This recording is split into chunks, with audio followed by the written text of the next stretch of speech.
going to take you live to Melbourne now, where the Education Ministers have met for their COAG meeting. Federal Education Minister Dan Tehan is speaking now. To bring experts from overseas, where mobile phones have been banned in the classroom, over to talk to Education Council, and we look forward to those experts coming to the next Education Council meeting to discuss how they've implemented bans.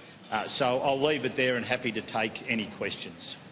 New South Wales Education Minister Sarah Mitchell, as well as Victorian Education Minister James Merlino, are calling for an overhaul review of NAPLAN. What's your view of that? Now is not the time to be undertaking a review of NAPLAN.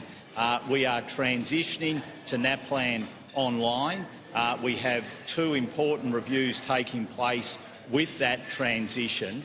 Let's get the transition to online done, and then would be appropriate time to look at a full review of NAPLAN. But while we're in the process of moving to online testing, what we have to do is make sure we get that implemented properly.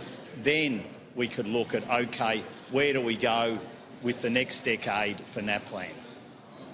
How big is the need to go to online? Is it better to get the test right in the first place and then shift it online rather than going online first and then overhaul the test? Well, online testing, the last test, there was a 97% success rate. Now, obviously, for those 3%, what happened wasn't good enough, and that's why we've commissioned the reviews into it. But we've got to get the transition online right. We've got to get it done so all jurisdictions are online. There are still some major tasks to undertake in that regard.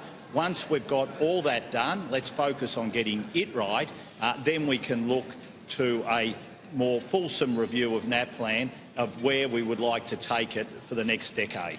Some of the options suggested for a new diagnostic test included on-demand test that could use at any time. Would that be something that you can look at as well? Look, there'll be many suggestions, and there already are many suggestions as to where we should go or what we should do.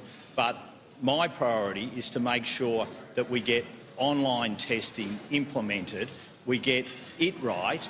We also look at how the material is presented, so we're getting that right. And then once we've done that, then we can look at all the other suggestions. But we've got to remember, we need NAPLAN. We're seeing our literacy and numeracy rates in this country decline over time. We've got to address that, and we've got to make sure that we've got the tools which enable us to measure how we're addressing that. All right, excellent. Thanks very much. Cheers. Good on you.